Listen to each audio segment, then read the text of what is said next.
Bien, bonsoir à vous. Nous sommes ce soir le vendredi 5 avril 2024 et vous êtes sur ma chaîne Chronique d'une colère ordinaire. Nous allons, je vais vous présenter ce soir le 5e épisode de mon livre Quand la France s'éveillera.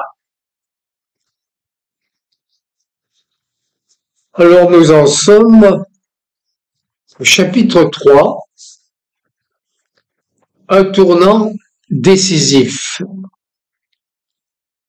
Alors François Rinaud et Florian Phaligot ainsi que Durantégon se sont rendus à l'Assemblée nationale portés par une foule en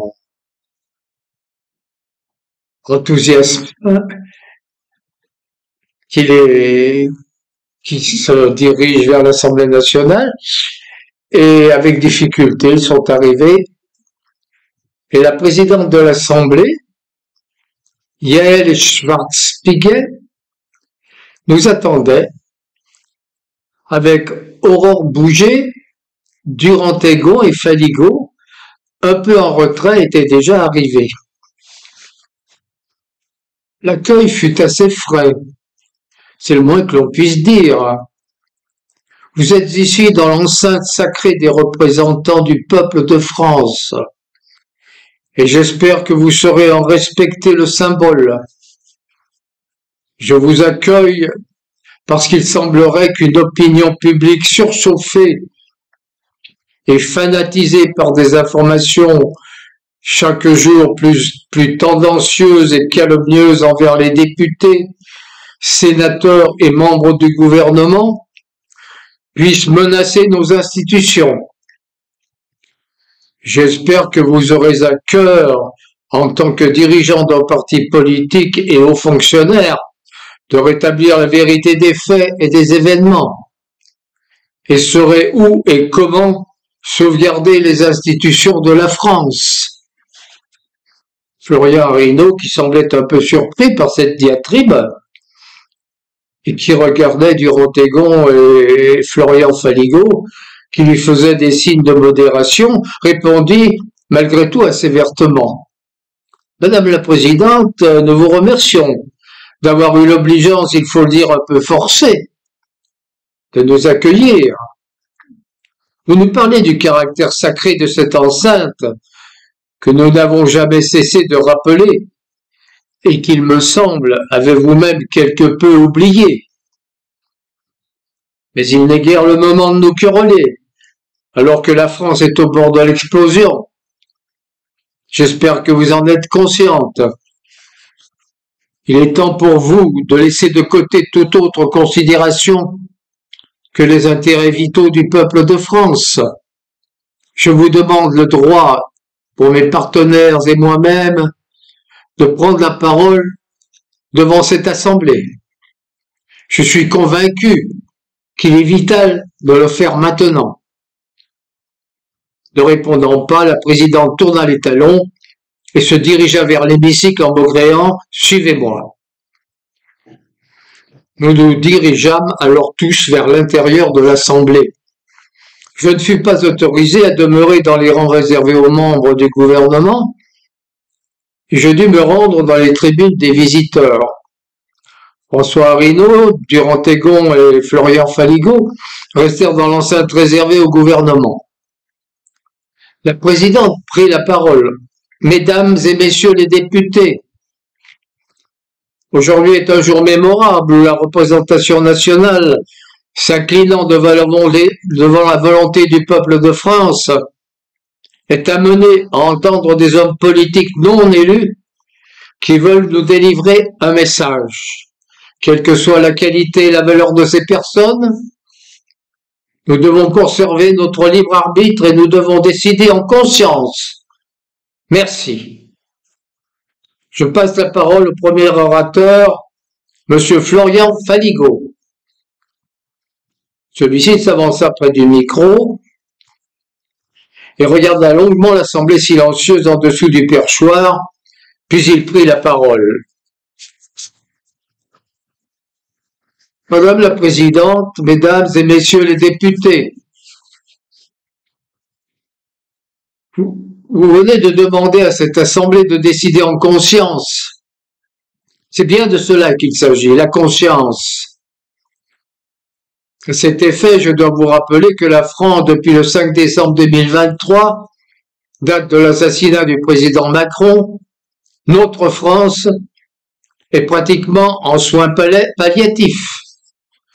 Les agriculteurs ont recommencé leurs manifestations et ont réussi à bloquer Rungis et à monter sur la capitale, qui est en passe d'être asphyxiée. Les transporteurs sont maintenant presque tous en arrêt, et ceux qui ne font pas grève ne peuvent pas circuler. La SNCF est en grève à plus de 70%, et les trains circulent au compte-gouttes. Ce qui reste des services de santé est en grève, et seul un service d'urgence sur 4 est à peu près opérationnel. La Poste est aussi en grève depuis 2 semaines. Le contrôle aérien est en grève et les longs courriers sont arrêtés, alors que les lignes intérieures sont erratiques. Certains services de police, de gendarmerie et les douanes font la grève du zèle, ce qui est peut-être pire qu'une grève classique.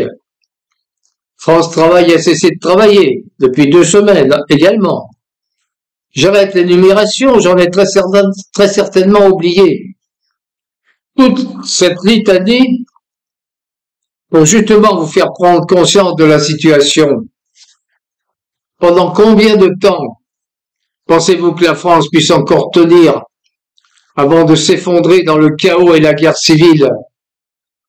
C'est en effet à votre conscience que je m'adresse, que nous nous adressons, nous, les complotistes, les parias, les exclus, qui avons depuis plus de 3 ans maintenant mis en garde la nation devant une dérive autoritaire incompréhensible dans un pays démocratique comme la France. Nous ne sommes plus maintenant dans le domaine de la raison, mais dans l'univers de l'argent, roi, d'une corruption effrénée. Nous ne parlons plus d'argent, mais de masse vertigineuse d'argent, de sociétés dont le chiffre d'affaires dépasse le PIB de la France et de certains États, de dirigeants de ces sociétés qui n'ont plus aucune autre valeur que le profit et ne sont retenus par aucune valeur morale, sûrs qu'ils sont d'avoir une impunité absolue. Oui, c'est bien de conscience qu'il s'agit. Écoutez le peuple derrière vous, qui vous interpelle.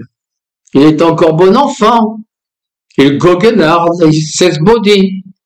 Vous chahute un peu dans ses banderoles. Tout ça n'est pas bien méchant. Prenez garde toutefois que déçu par un statu quo incompréhensible, il décide alors d'agir lui-même. Que de larmes, de victimes innocentes, de luttes fratricides aurez-vous alors sur la conscience? Nous, parti souverainiste, nous réclamons simplement l'utilisation d'un processus démocratique, qui est la motion de censure du gouvernement également appelée motion de censure spontanée. Dès qu'elle aura été votée, nous réclamons la mise en place d'une commission indépendante dont les membres seront nommés à parts égales par les syndicats, les partis politiques, les organisations professionnelles. Les modalités de constitution de cette commission seront discutées ultérieurement. Cette commission devra décider des modalités et des conditions d'admission des candidats à l'élection présidentielle qui devra se tenir dans les 3 mois après l'établissement de la commission. Pour les détails de ces conditions, M. Arinault vous en parlera plus précisément dans quelques instants. Madame la Présidente, Mesdames et Messieurs les députés, je vous remercie de m'avoir écouté. Je souhaite que vous m'ayez entendu et je prie pour que vous m'ayez compris. Un silence assourdissant régnait dans l'Assemblée. Longtemps, même très longtemps me sembla-t-il. Puis quelques applaudissements sur la gauche de l'hémicycle et des salves fusèrent un peu partout. Quel spectacle, quelle joie, quel bonheur!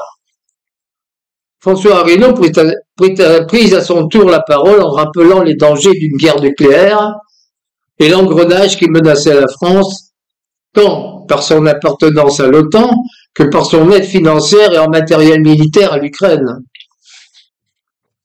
Puis il précisa ce que devraient être les nouvelles conditions d'admission pour les candidats à la future élection présidentielle.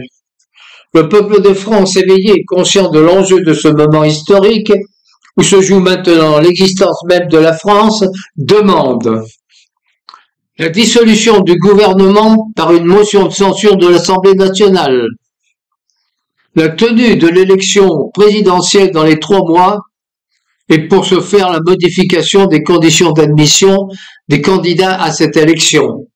Les candidats devront avoir plus de 35 ans.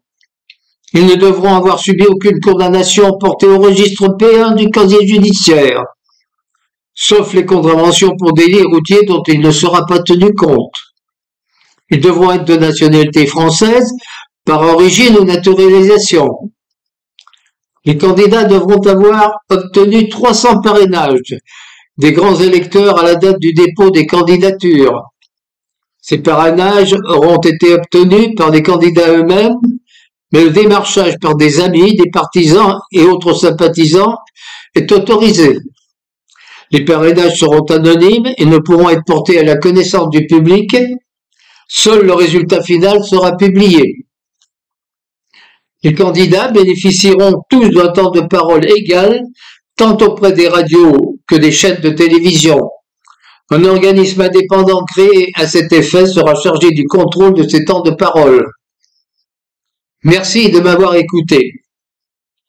Durantégon, quant à lui, mit en exergue les privations des libertés individuelles et la gravité de l'article 4 sur les dérives sectaires qui ouvrait la porte justement à toutes les dérives totalitaires.